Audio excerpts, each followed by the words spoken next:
en su entorno.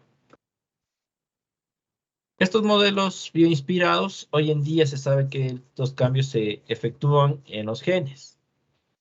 Nosotros ya en el colegio pudimos estudiar un poco de esto y básicamente nos indicaban que nuestra genética era la que nos indicaba qué atributos, qué características íbamos a tener cada uno de nosotros. Si teníamos este gen, íbamos a ser más altos, si teníamos este otro gen, íbamos a ser más pequeños, si teníamos estas características, íbamos a tener, si teníamos esta genética, íbamos a tener estas características. Entonces, es la unidad básica de codificación de cada uno de los atributos de un ser vivo, de un individuo. Y que los atributos más deseables, por ejemplo, los que permiten a un individuo adaptarse mejor a su entorno, del mismo se transmiten a sus descendientes cuando éste se reproduce. En estos modelos, en este caso de selección natural, básicamente se van reproduciendo o se van ganando terreno los que más se adaptan, los que son más capaces de sobrevivir en su entorno. Y los demás elementos simplemente mueren en el proceso. Estos modelos bioinspirados nacieron gracias a un investigador de la Universidad de Michigan llamado John Holland, que era consciente de la importancia de la selección natural por allá de los finales de 1960. Desarrolló una técnica que permitió incorporarla en un programa de computadora. John Holland tenía como objetivo lograr que las computadoras aprendieran por sí mismas. La técnica que inventó Holland se llamó originalmente planes reproductivos, que hacía lo que habíamos visto acá. Simplemente identificar los individuos más aptos, combinarlos, reproducirlos de alguna manera y analizar en este caso sus descendientes. Si esos descendientes también tenían buenas probabilidades, posibilidades de continuar en este caso, para resolver el problema que estaba tratando de resolver.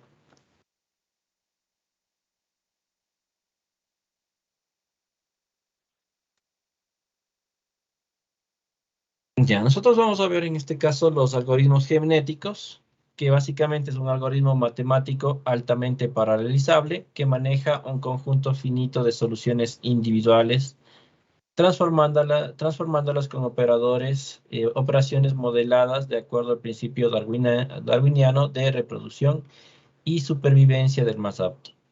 Utiliza mecanismos inspirados en sistemas biológicos, es decir, una serie de operaciones genéticas, entre las que destaca la recombinación sexual, la mutación y la selección. Nosotros, o bueno, lo que trata este algoritmo es de ir combinando dos elementos que tengan una alta probabilidad de solucionar algún tipo de problema. Al combinarlos, puede nacer nuevos descendientes.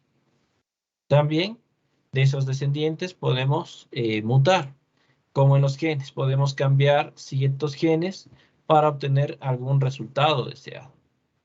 También la selección.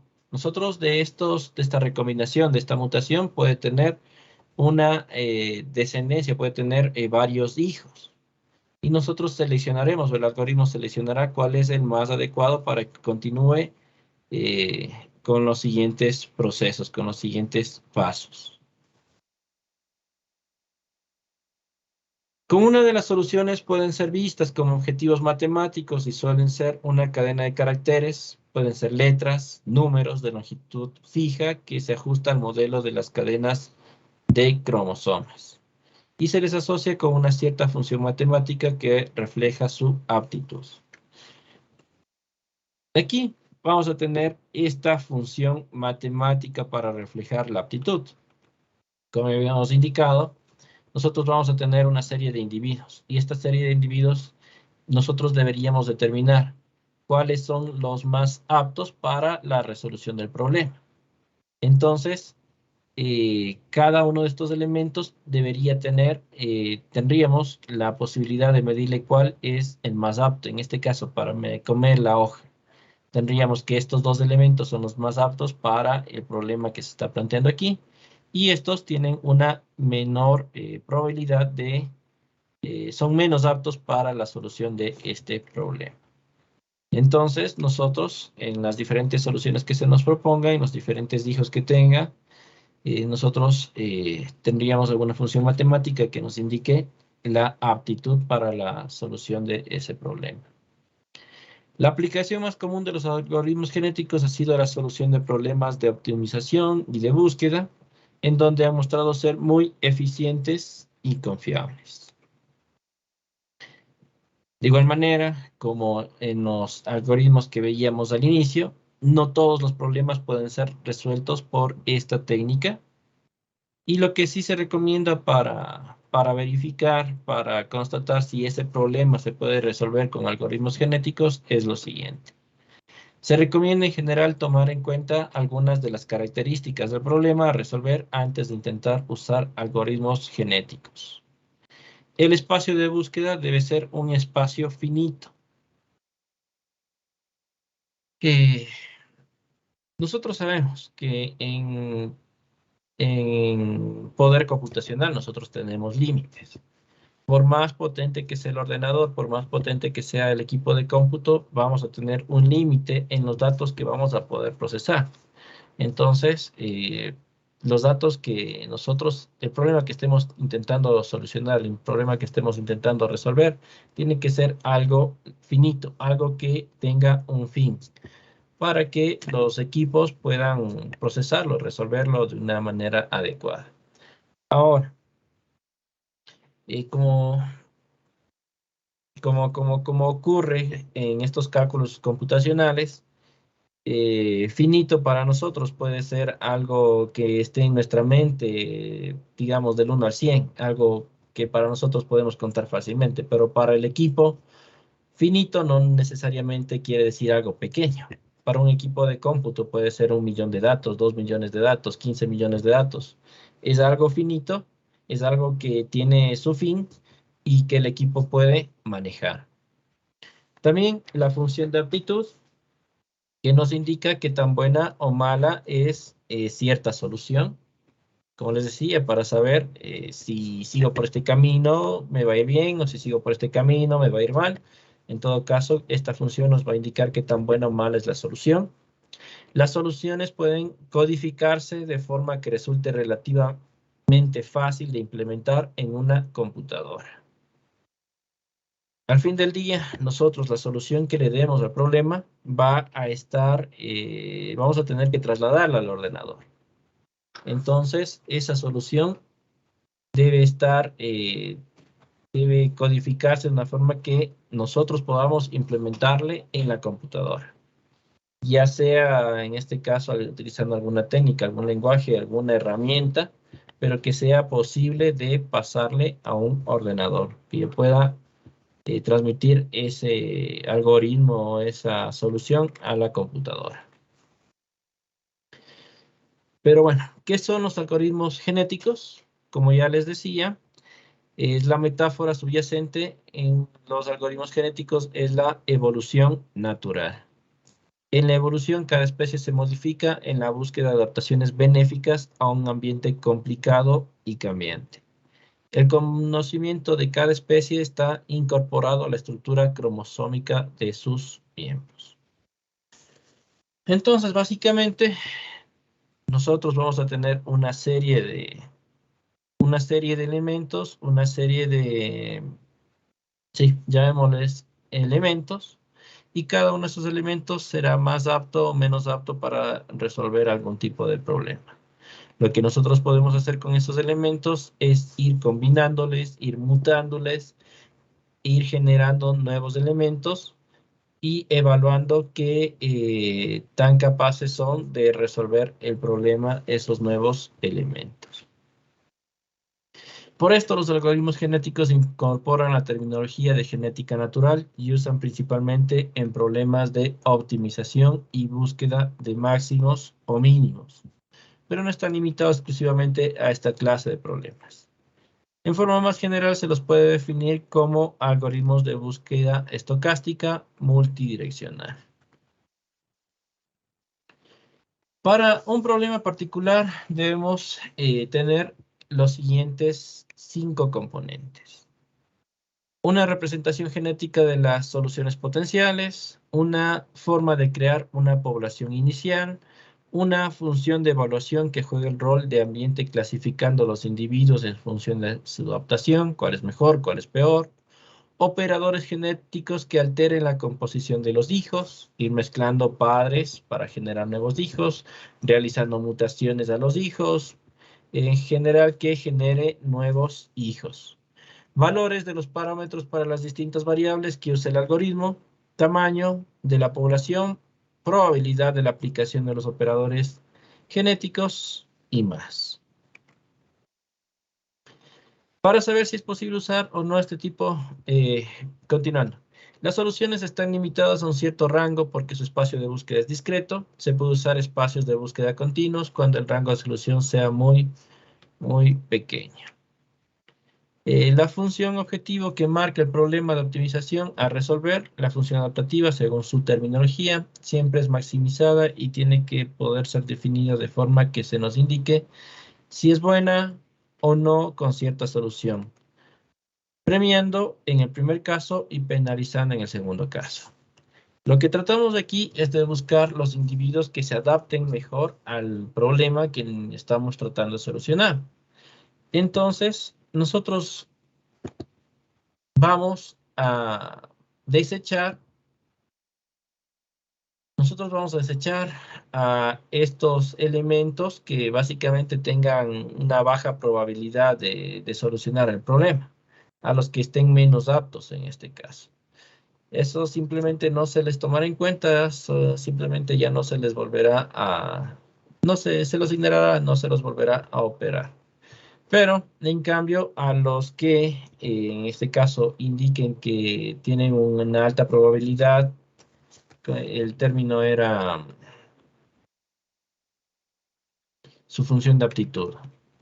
Que tengan una función de aptitud elevada para solventar, en este caso, llegar a la solución de un problema, a eso se los premiará o se los seleccionará para continuar averiguando, investigando, en este caso mezclándolos para encontrar la solución del problema. Cada solución va a ser codificada normalmente en forma binaria. En este caso vamos a representar las soluciones en unos y ceros.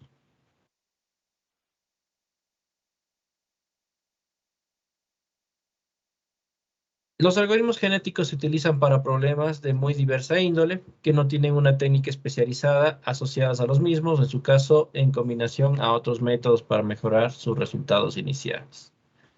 ¿Cómo funciona este algoritmo? Primero, codificar la información del problema.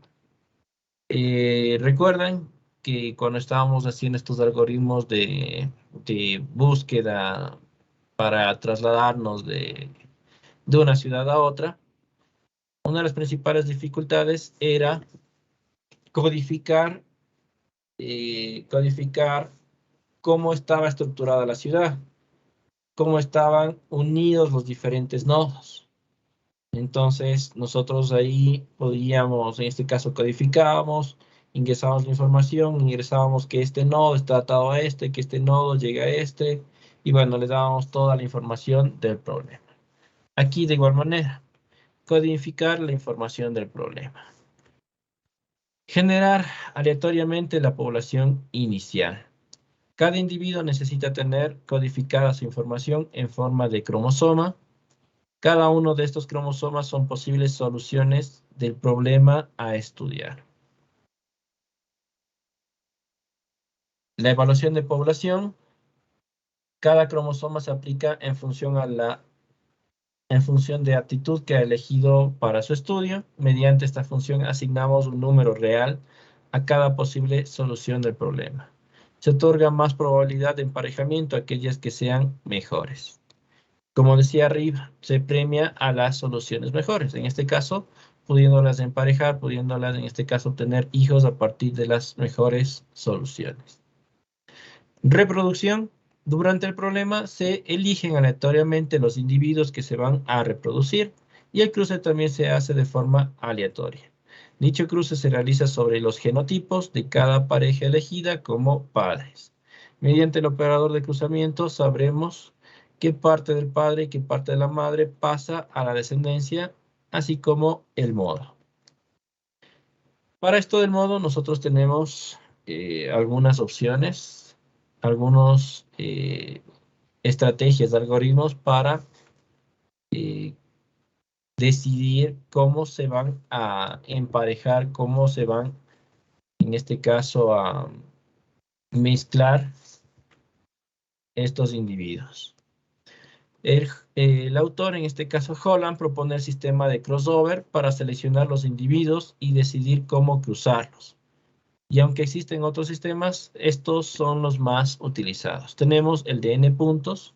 Los cromosomas se cortan por n puntos y los genes se intercambian a partir de ahí.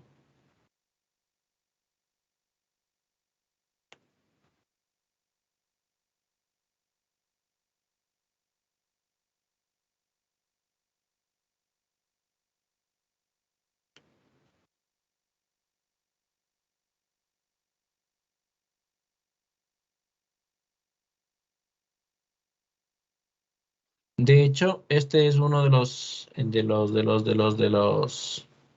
métodos más utilizados. También tenemos el uniforme.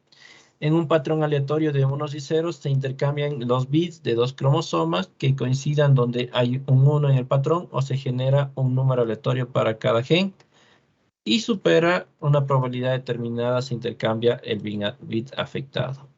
También tenemos los especializados que se utilizan cuando los mencionados con anterioridad nos dan soluciones inválidas, intentando que la aleatoriedad no influya y generen así soluciones siempre válidas, asegurando que se mantiene la estructura del problema. En este caso, esas serían las técnicas que tenemos para la reproducción. El quinto y último paso para, en este caso, del algoritmo genético simple, la mutación. Es el siguiente paso, ya que va a contribuir a introducir diversidad en el proceso, tal y como ocurre en la naturaleza. Las mutaciones tendrán una frecuencia baja que habrá que establecer. Consistirá en la alteración de un gen en un individuo determinado para generar diversidad. También se introducen otras variantes, tales como ampliar la población y la aleatoriedad absoluta en la población inicial. Nosotros, como había dicho los pasos de aquí, vamos a tener las soluciones planteadas, en este caso de manera binaria. Vemos esto. Esto podría ser una solución. Ahora, aquí nos indicaba que nosotros podíamos alterar un gen. En este caso, ¿qué tal si alteramos este gen? Esto ya nos daría otro nuevo individuo y deberíamos tener la función para evaluar, en este caso, su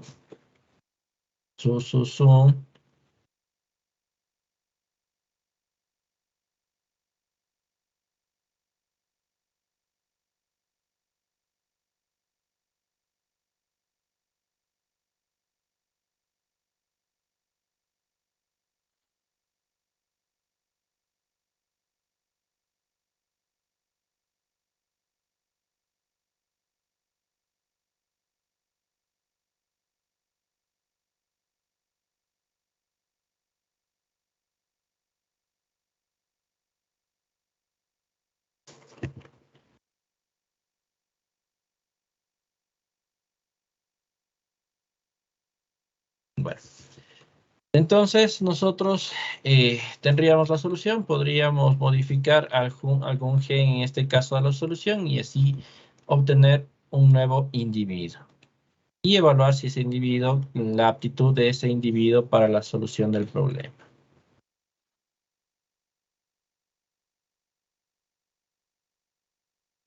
De manera bastante general, esas serían las operaciones que implementarían este algoritmo genético simple para la solución y solución de problemas.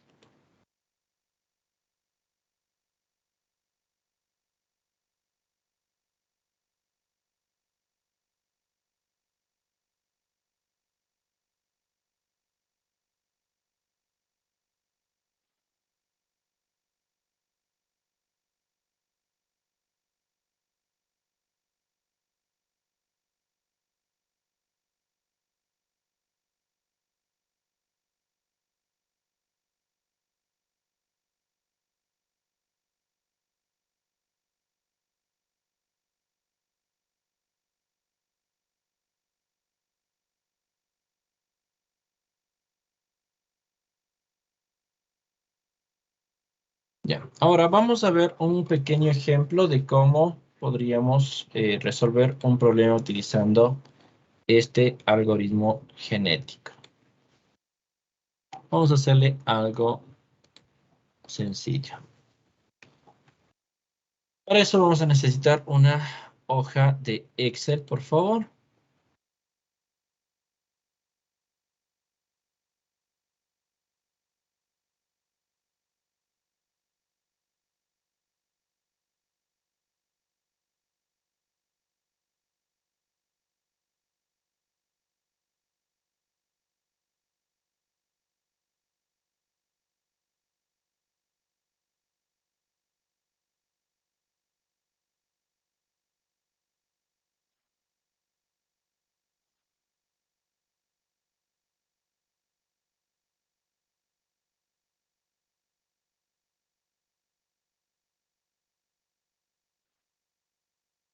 Ya, y para esto vamos a hacer una pequeña tabla del 0 al 31.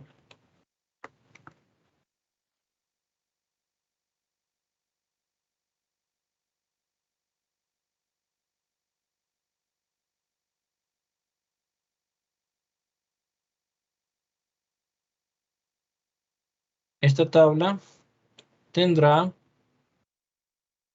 5 columnas.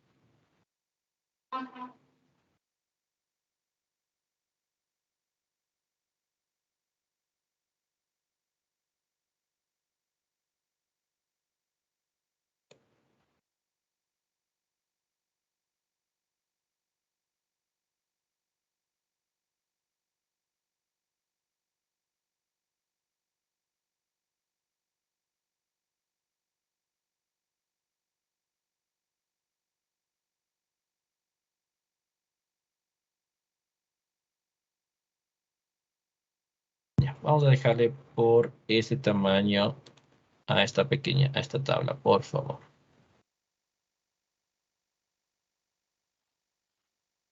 Ya, vamos a darles unos 2 minutitos para que hagan eso.